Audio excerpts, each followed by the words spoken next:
Gross salary versus net salary. Gross revenue versus net revenue. Gross profit versus net profit.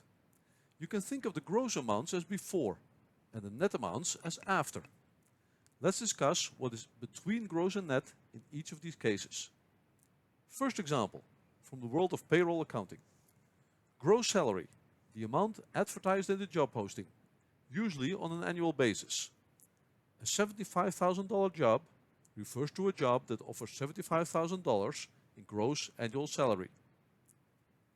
Net salary, the take-home pay, usually on a monthly basis.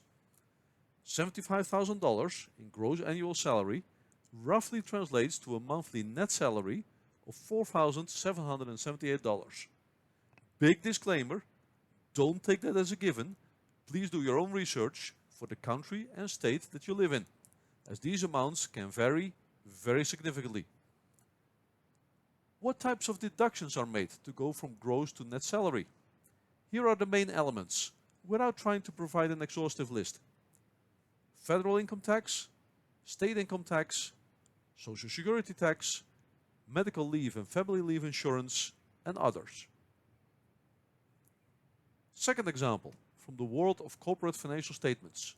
Gross revenue versus net revenue. Gross revenue is how much a company has initially invoiced to its customers for delivering goods or performing services.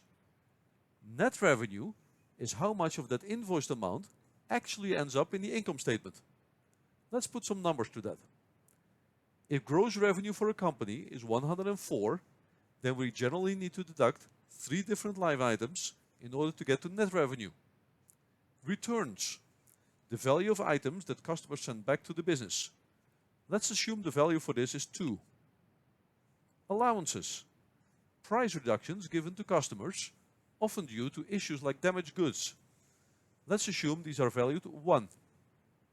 Discounts, price reductions offered to encourage sales or reward early payments. Let's assume these are also valued 1. Gross revenue of 104 minus returns, allowances and discounts of in total 4 get us to a net revenue of 100.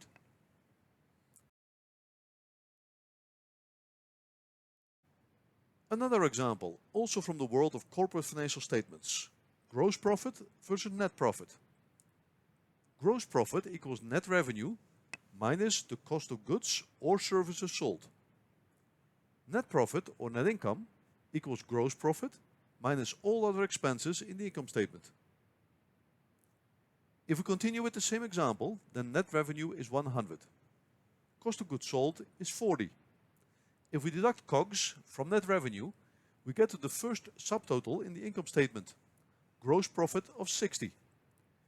We then deduct operating expenses, which in accounting terms are the sum of selling, general and administrative expenses, as well as research and development expenses. If operating expenses are 20, then we get to operating income of 40, another subtotal. If we assume the company has no other income and no interest expenses, then the only item left to deduct is corporate income taxes of 10.